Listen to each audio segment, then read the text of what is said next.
பாதாள நகரம் under ground city அப்படின்னு சொல்லும்போது இது என்ன சயின்ஸ் ஃபிக்ஷன் கதையா இல்லை அந்த காலத்தில் வர்ற புராண கதையா அப்படின்னு உங்களுக்கு டவுட் வரலாம். ஆனால் ரைட் நவ் இப்போவும் நாம் வாழ்கிற இதே பூமியில் ஒரு ஊரில் ஒரு பாதாள நகரம் இயங்கிட்டு இருக்குது. பல நூற்றுக்கணக்கான ஆயிரக்கணக்கான ஜனங்க வீடு வாசல்னு கட்டி பூமிக்கு கீழே வாழ்ந்துட்டு இருக்கிறாங்க.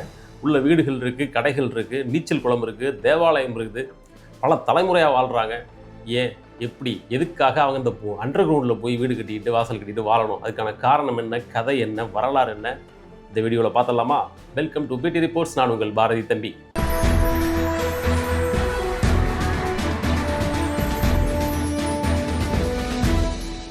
இந்த பாதாள நகரம் இருக்கிறது ஆஸ்திரேலியாவில். இந்த ஆஸ்திரேலியான்ற நாடு இந்தியாவை விட 2 மடங்கு பெரிய நாடு. ஆனால் மக்கள் தொகை இருக்கிறதுலே ரொம்ப சொற்பம். ஏன் அவ்வளோ பெரிய நாட்டில் இவ்வளோ கம்மியான மனுஷங்க வாழ்கிறாங்க அப்படிங்கிறத பற்றி எக்ஸ்பிளைன் பண்ணி நம்ம சேனல்லையே இன்னொரு வீடியோ போட்டிருக்கோம். அதோட லிங்க்கை டிஸ்கிரிப்ஷனில் தர்றேன். தேவைப்பட்டவங்க அதை பாருங்கள். அதை பார்த்துட்டு இங்கே வந்தீங்கன்னா இன்னும் கொஞ்சம் தெளிவாக புரியும். இப்போது இந்த வீடியோவுக்கு வருவோம். ஸோ அப்படிப்பட்ட ஆஸ்திரேலியாவோட கிழக்கு ஏரியாவில் இருக்க Victoria desert, great Victoria desert அப்படின்ற பாலைவனத்தோட ஓரத்தில் இருக்கிற ஒரு ஊர் பேர் தான் கூபர் பெடி. இந்த ஊரில் போய் நீங்கள் இறங்குனீங்கன்னா ஏதோ வேற்று கிரகத்துக்கு வந்துட்டோமோ அப்படின்னு டவுட் ஆகிறது போல், ஏதோ செவ்வாய் கிரகத்தில் வந்து இறங்கிட்டோம் போல இருக்குது அப்படின்னு டவுட் வர்றது போல், திருமண பக்கமெல்லாம் ஒரு சிவந்த மண், வறட்டு காடு, மருந்துக்கு கூட பயிர் பச்சையை பார்க்க முடியாது, ஒரே ஒரு மரம் கூட இருக்காது. அப்படி ஒரு வறண்ட லேண்ட்ஸ்கேப் அந்த கூபர் பெடியில் இருக்குது. இந்த ஊரில் கோடை காலம் வந்துடுச்சுனாக்க வெப்பநிலை ரொம்ப ஜாஸ்தி. மினிமமே 30 டிகிரி செல்சியஸ், மேக்ஸிமம் 45 டிகிரி. குளிர்காலத்தில் உறைபனி லெவலுக்கு போகிறது. இப்படி எக்ஸ்ட்ரீம் வெதர் கண்டிஷன் இருக்கு இல்லையா? இப்படிப்பட்ட இந்த கூபர் பெடி நகரத்துக்கு மனுஷங்க எப்படி வந்து ரீச் ஆனாங்க அப்படிங்கிறதுக்கு ஒரு ஆச்சரியமான கதை இருக்குது. என்னென்னா, இந்த ஏரியாவில் தங்கம் கிடைக்குது அப்படின்னு நம்பிக்கையில் 1915 வருஷம் ஒரு குரூப் இங்கே வந்து இறங்குது. வந்து சுரங்கம் தோண்டுது. தோண்ட தோண்ட மண்ணு தான் வருது, தங்கம்லாம் வரல. கடைசியில் ஒரு ரத்தின கல்லை எடுக்கிறாங்க. கிட்டத்தட்ட தங்கத்துக்கு இணையான மதிப்பு கொண்ட ரத்தின கல் அது. அதுக்கு பேர் ஓப்பல் அப்படின்னு பேர். அடிச்சதுடா லக்கி பிரைஸ்னு அந்த குரூப் மேலும் மேலும் சுரங்கத்தை தோண்டி அந்த ஓப்பலை எடுக்கிறாங்க. இந்த தகவல் காட்டுத்தீ மாதிரி பரவி வேறு சில பேரும் வர ஆரம்பிக்கிறாங்க. வேறு சில பேர் அப்படின்னா ஆஸ்திரேலியாவிலிருந்து மட்டும் இல்லை, வெவ்வேறு நாடுகள்லேருந்து வந்து குவிய ஆரம்பிக்கிறாங்க. இதுதான் வறட்டு காடாக இருக்குதே, திருமண பக்கமெல்லாம் பாலைவனம், எல்லாம் மொட்டைக்காடு, யார் எவ்வளவு வேணாலும் வந்து தோண்டிக்கலாம். அதனால் உலகத்தோட ஐரோப்பிய நாடுகள்லேருந்தெல்லாம் வந்து குவிஞ்சு இஷ்டத்துக்கும் சுரங்கம் தோண்டி அந்த ஓப்பல் வேட்டையில் ஈடுபடுறாங்க. இப்படியா அந்த ஏரியாவில் ஓப்பல் வேட்டையில் ஈடுபட்டு சுரங்கங்களை தோண்டி குவிக்கிறாங்க. இந்த காலகட்டத்திலலாம் இந்த ஊருக்கு கூப்பர் பெடி அப்படின்னு பேரே இல்லை, அப்படி ஒரு ஊரே இல்லை. பட் இப்படி இந்த வெள்ளைக்காரங்க, இந்த பிரிட்டிஷ்காரங்க, அப்புறம் பல ஐரோப்பிய நாடுகளை சேர்ந்தவங்கெல்லாம் வந்து இப்படி சுரங்கத்தை தோண்டிட்டு இருக்காங்க இல்லையா? இது எல்லாத்தையும் அங்கே லோக்கலில் இருக்கிற பழங்குடி மக்கள் கவனிக்கிறாங்க. ரொம்ப வினோதமாக என்னடா பண்ணிட்டு இருக்காங்க அப்படின்னு பார்க்குறாங்க. அந்த பழங்குடி மக்களுக்கு பேர் கொக்காத்தா அப்படின்னு பழங்குடி மக்கள். அவங்க இவங்களை பார்த்துட்டு அவங்களோட மொழியில் ஒரு பேர் வைக்கிறாங்க. அந்த பேர் தான் குப்பா பிட்டி. குப்பா பிட்டி அப்படின்னா அவங்களோட மொழியில் வெள்ளைக்காரங்க தோண்டின குழி அப்படின்னு அர்த்தமா. இந்த வெள்ளைக்காரனுக்கு தான் ஏதாவது ஒரு பேர் வச்சோம்னா அவன் வாயில் நுழையலைன்னா அவனுக்கு சௌரியமாக அதை மாற்றி வச்சுக்குவான்ல. தஞ்சாவூர்னா டான்சூர், தூத்துக்குடினா டூட்டுக்குடின்னு ஒன்று மாற்றி வச்சுக்கிறான்ல. அதுபோல் குப்பாப்பிட்டி அப்படின்னு அந்த பழங்குடி மக்கள் வச்ச அந்த பேர் இவன் வாயில் நுழையாமல் அதை கூப்பர் பெடி அப்படின்னு மாற்றிக்கிட்டான். இதுதான் அந்த கூப்பர் பெடி பேர் வந்ததுக்கான காரணம். இப்படியா அந்த ஊரில் சுரங்க தொழில் ஹெவியாகுது.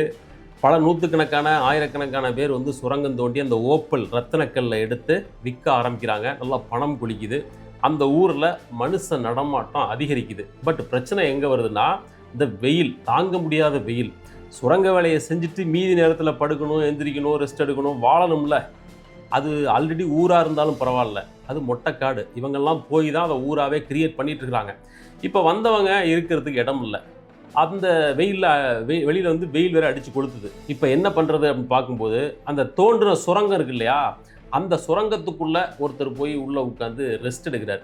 அப்படி ரெஸ்ட் எடுக்கும்போது வெளியே விடவும் உள்ள பல மடங்கு ஹீட் கம்மியாக இருக்குது அப்படிங்கிறத அவர் ஃபீல் பண்ணுறாரு. அவரை பார்த்துட்டு இன்னும் பல பேர் பக்கத்தில் இருக்கிற அந்த சுரங்கத்துக்குள்ளே போய் உட்காந்து ஓய்வெடுக்கிறாங்க. இப்படி ஒவ்வொருத்தராக ஓய்வெடுக்க ஆரம்பித்து பேசாமல் இதுக்குள்ளே அப்படியே தோண்டி ஒரு வீட்டை கட்டிக்கலாமே அப்படின்னு அவங்களுக்கு தோண ஆரம்பித்து அப்படியா சுரங்கத்துக்குள்ளே வீடாக கட்ட ஆரம்பிக்கிறாங்க. கைவிடப்பட்ட சுரங்கங்களை முதல்ல வீடாக மாற்ற ஆரம்பிக்கிறாங்க. இப்போ பூமிக்கு அடியில் வீடு அப்படின்னா இப்படி தரையாக இருக்கிறத அப்படி நேராக செங்குத்தாக தோண்டி உள்ளே அப்படி சுரங்க மாதிரி அமைச்சு வீடு கட்டுறாங்க அப்படி அர்த்தம் இல்லை. அந்த நிலப்பகுதியில் அங்கங்கே சின்ன சின்ன குன்றுகள் போல் இடங்கள் இருக்குது. இப்போ பிளெயின் ஸ்பேஸு அதுக்கு இடையில ஒரு சின்ன குன்று மாதிரி இருக்கு இல்லையா, அந்த குன்றோட பக்கவாட்டில் தோண்டி உள்ளே வந்து அப்புறம் அதுக்குள்ளே போய் கீழே பக்கவாட்டெல்லாம் தோண்டி ஒரு வீடு மாதிரி அமைச்சுக்கிறாங்க. இதைத்தான் பூமிக்குள்ள வீடுன்னு சொல்கிறது இதைத்தான். இப்படியா அந்த காலகட்டத்தில் இந்த சுரங்க வேலைகளுக்காக வந்தவங்க இந்த வகையில் வீடுகளை கட்டி ஒவ்வொருத்தராக செட்டில் ஆக ஆரம்பிக்கிறாங்க. இந்த வீடுகளுக்கு அவங்க வச்ச பேர் டக் அவுட்ஸ். இப்போவும் அதை அப்படி தான் அழைக்கிறாங்க, டக் அவுட்ஸ் அப்படின்னு பேர் சொல்கிறாங்க. முதல்ல சின்ன சின்ன அறைகள், அப்புறம் கொஞ்சம் பெருசாகுது. என்ன இருந்தாலும் அது பூமிக்கு மேலே கட்டுற வீடு கிடையாது. குடைவரை கோயில் மாதிரி குடைஞ்சு ஒரு ரூமை உருவாக்கணும்.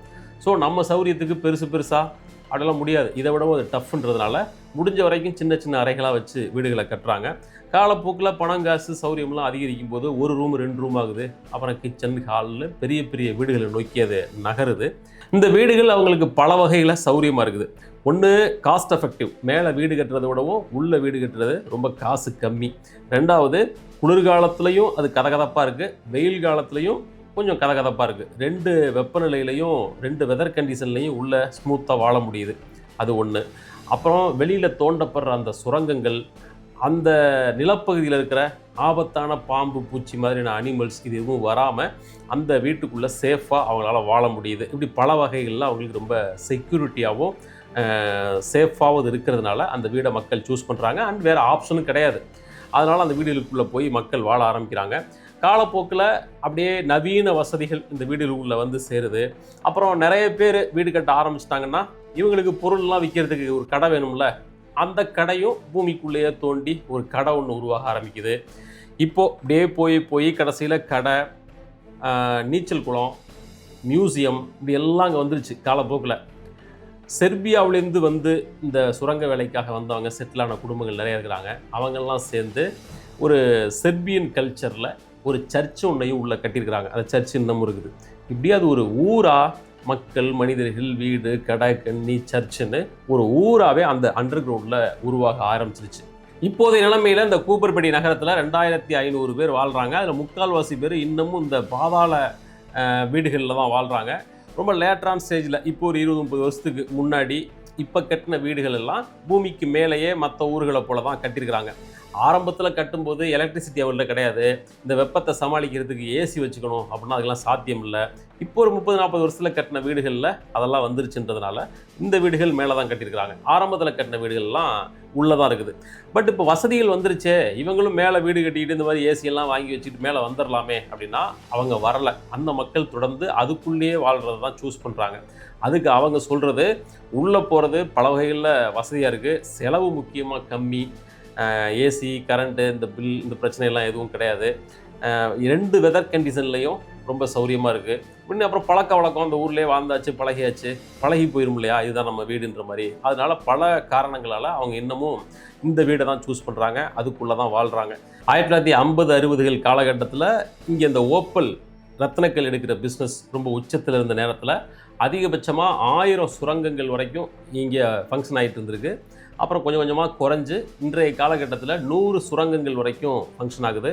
அந்த சுரங்கங்களில் ஓப்பல் எடுத்து அங்கேயே வச்சு விற்கிறாங்க. அதை வாங்குறதுக்கு வியாபாரிகள் வர்றாங்க.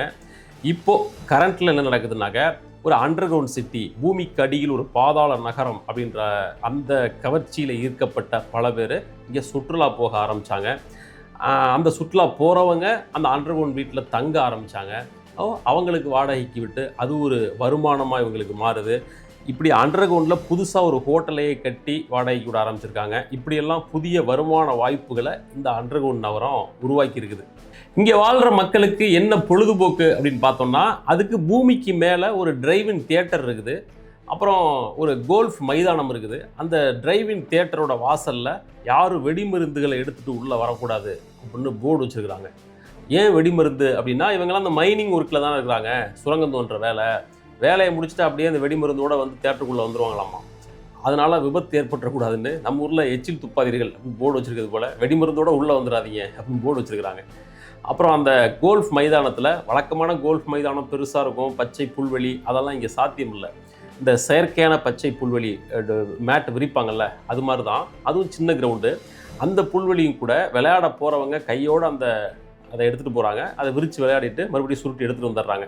இதுதான் அங்கே இருக்கிற மெத்தட். இப்படிப்பட்ட சின்ன சின்ன பொழுதுபோக்கு ஏற்பாடுகள் இங்கே இருக்குது. இந்த ஊரில் 45 வெவ்வேறு நாடுகளை சேர்ந்தவங்க வாழ்கிறாங்க. 1-2 நாடு இல்லை, 45 நாடுகளை சேர்ந்தவங்க. அப்படின்னா அந்த ஓப்பல் எடுக்கிற ஆரம்ப காலகட்டத்தில் அதை தேடி எத்தனை நாடுகள்லேருந்து வந்திருப்பாங்க அப்படின்னு பாருங்கள். ஆஸ்திரேலியா அப்படின்ற நாடே பிரிட்டிஷ்காரங்க வந்து, அப்புறம் பல ஐரோப்பிய நாடுகளை சேர்ந்தவங்க வந்து, அவங்க மூலமாக உருவான ஒரு நாடு தான். இப்போ இந்த புதிய ரத்தினக்கல்லை தேடி இத்தனை நாடுகளை சேர்ந்தவங்க வந்திருக்கிறாங்க. இப்போ அவங்களோட வம்சாவளியினர், வழித்தோன்றல்கள் எல்லாம் அந்த கூப்பர்பிடியில் வாழ்ந்துட்டு இருக்காங்க. பல பேர் கொஞ்சம் சௌரியமாக வசதி வாய்ப்பு வந்த பிறகு வேறு நல்ல நகரங்களுக்கு, வளர்ந்த நகரங்களுக்கு ஷிஃப்ட் ஆகிட்டாங்க. கொஞ்சம் பேர் தொடர்ந்து இதே ஊரில் வாழ்ந்துட்டு இருக்கிறாங்க. இந்த கூப்பர்பிடியோட விசித்திரமான இந்த நிலப்பரப்பு காரணமாக அது ஹாலிவுட் டைரக்டர்ஸ் அட்ராக்ட் பண்ணி நிறைய பேர் இங்கே படங்கள்லாம் வந்து எடுத்துருக்குறாங்க. இந்த மேட் மேக்ஸ் 3, பிட்ச் பிளாக், இந்த மாதிரியான திரைப்படங்கள்லாம் இங்கே எடுக்கப்பட்டது தான். சரி, இந்த நகரத்தில் பிரச்சனையே இல்லையா அப்படின்னா நிறைய இருக்குது. அது ரொம்ப முக்கியமான பிரச்சனை மின்சாரம் மற்றும் தண்ணீர். இங்கே பவர் சப்ளை ரொம்ப பிரச்சனையாக இருந்துச்சு. ஒரு சில வருஷங்களுக்கு முன்னாடி காற்றாலை வழியாக இங்கே பவர் சப்ளை கொடுத்துட்டாங்க. ரெண்டாவது தண்ணீர். இங்கே ஏற்கனவே வறண்ட பகுதி, தண்ணீர் அடியோடு இருக்க வாய்ப்பு இல்லை. 25-30 கிலோமீட்டருக்கு தள்ளி இருந்து தான் கொண்டு வர்றாங்க. அப்புறம் கழிவறைகளுக்கு பயன்படுத்துகிற தண்ணீர், இது ஒரு பாதாள வீடு அப்படின்றதுனால அது நேச்சுரலான முறையில் மற்ற ஊர்களில் எப்படி அதை வெளில எடுக்கிறோமோ அதுபோல் கழிவறையில் பயன்படுத்துறதை எடுக்க முடியாது. அதெல்லாம் மேனுவலாக தான் ரிமூவ் பண்ணி ஆகணும். இந்த மாதிரியான நடைமுறை சிக்கல்கள் இந்த ஊரில் நிறைய இருக்குது. அதே போல் இந்த ஊரை சுற்றி எக்கச்சக்கமாக கைவிடப்பட்ட சுரங்கங்கள் இருக்குது. நான் ஆல்ரெடி சொன்னது போல் 1000 சுரங்கம் ஒரு நேரத்தில் இருந்துச்சு, இன்றைக்கி 100 தான் இருக்குது. மீதி அங்கங்கே சின்னதாக தோண்டி கைவிட்ட சுரங்கங்கள்லாம் இருக்குது. அது உள்ளே போய் சிக்கிட்டா உள்ளே போய் ஆல் அவுட்டு, அந்த மாதிரியான ஆபத்துகள்லாம் அதில் இருக்குது. நிறையா விபத்துகள்லாம் நடந்துருக்குது. இந்த மாதிரியான சிக்கல்களும் இந்த ஊருக்கு இருக்குது. எனிவே, கூப்பர்பிடி அப்படின்ற சின்ன நகரத்துக்கு ஆஸ்திரேலியாவோட வரலாற்றில் ரொம்ப முக்கியமான இடம் இருக்குது. மனுஷங்க ஒரு இக்கட்டான நேரத்தில் பூமிக்கு கீழே சுரங்கம் அமைச்சு கூட தங்களோட வாழ்க்கையை வாழ்வாங்க அப்படிங்கிறதுக்கான சாட்சியாக இன்னமும் அந்த பாதாள நகரம் வெற்றிகரமாக இயங்கிட்டு இருக்கு. இதுபோல் மற்றும் ஒரு சுவாரஸ்யமான வீடியோடு உங்களை சந்திக்கிறேன். நன்றி.